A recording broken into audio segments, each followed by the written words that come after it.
¿Qué opina todo esto del regreso del general Cienfuegos? ¿Qué opina el periodista Alfonso Zárate?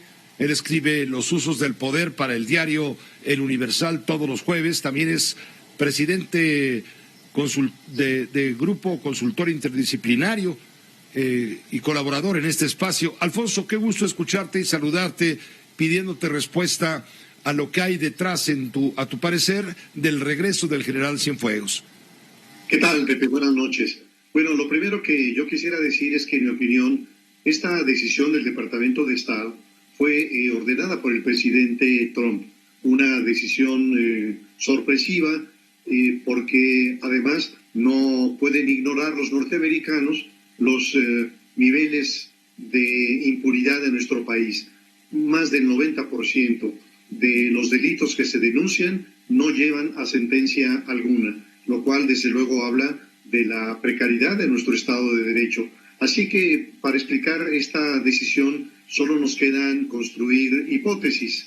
Una primera, Pepe, es que se haya impuesto la razón de Estado, es decir, que no obstante que hubiera evidencias que mostraran la presunta responsabilidad del general Cienfuegos, los americanos decían que tenían pruebas sólidas, hubiera prevalecido el enorme interés que tiene el gobierno norteamericano en México. Tiene intereses en todos los ámbitos, en todos los espacios, y esos intereses, la preservación de esos intereses, reclama una relación especial, una relación de cooperación con el gobierno mexicano, la que sin duda se dañó severamente con la aprehensión del general Cienfuegos, y especialmente se dañó la relación con las Fuerzas Armadas. En consecuencia, la preservación de los acuerdos México-Estados Unidos, sobre todo en materia de la lucha contra los cárteles de la droga, habrían sido definitorios en el desistimiento del Departamento de Justicia. Pero cabe una segunda hipótesis, y es que hubiera sido el gobierno mexicano el que habría argumentado razones de seguridad nacional en un proceso que, de haber seguido hasta sus últimas consecuencias, habría llamado al banquillo de los acusados a algunos de los principales mandos del ejército mexicano. Y esto porque, en el supuesto de que el general Cienfuegos hubiera incurrido en las acciones que se le imputaron, no habría podido operar solo, sino con una cadena de mandos. Y todo esto habría tenido efectos perturbadores sobre la gobernabilidad en México, y no está de más recordar que la estabilidad de nuestro país es una prioridad para el gobierno norteamericano. Nada menos este hecho explica la relación especial que por muchas décadas mantuvo Estados Unidos con los gobiernos del PRI, autoritarios y corruptos, pero eficaces en la tarea de preservar la paz en la frontera sur de Estados Unidos. Y una tercera, no puede ignorarse otra interpretación, que las acusaciones eran inverosímiles. A mí me parecía verdaderamente increíble que el general Cienfuegos, con una trayectoria de 50 años intachable, se hubiera extraviado en el último momento, y que en ese caso hubiera sido tan ingenuo para apoyar a un pequeño cártel, no a uno de los grandes cárteles, y haberlo hecho de una manera tan evidente. Entonces, en esta interpretación, las acusaciones no se sostenían, y entonces una decisión de detener a un personaje de este calibre habría tenido que ser rectificada. Es decir, que en un momento determinado los tiempos políticos y los tiempos judiciales habrían implicado que este proceso se trasladara ya a los tiempos de la administración Biden. Y en este caso le correspondería a esa administración echarlas por tierra, exhibiendo el manejo faccioso de las agencias de inteligencia y del Departamento de Estado de la administración Trump.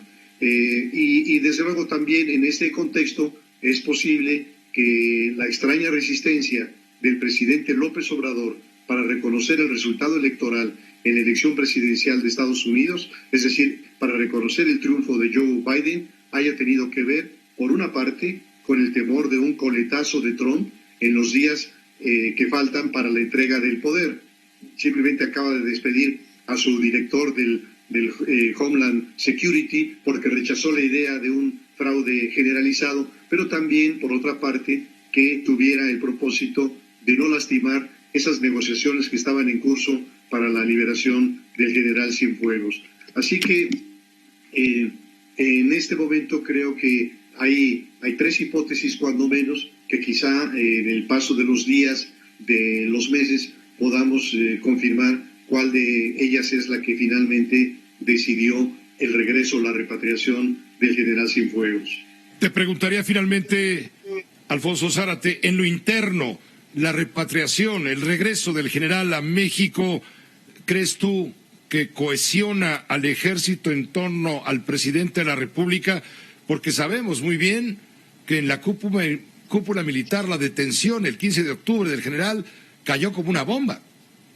Sí, Pepe, yo creo que es una forma de rectificar, que efectivamente el presidente tuvo un manejo equivocado. Hay que recordar que en las primeras horas después de la detención habló inclusive de la posibilidad de hacer una limpia dentro de los mandos del ejército, y al siguiente día empezó a rectificar. Yo creo que debieron haberlo convencido de que este era un golpe no solamente contra un militar muy importante, sino contra el ejército y contra las Fuerzas Armadas.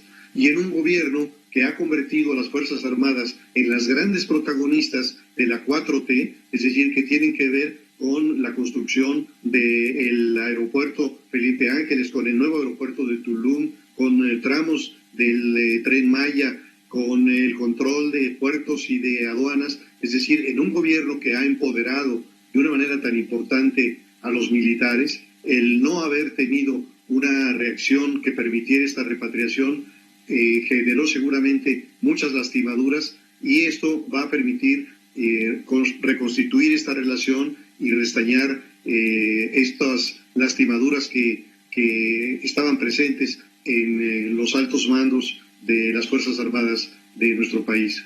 Alfonso, muchas gracias por tu comentario en los usos del poder.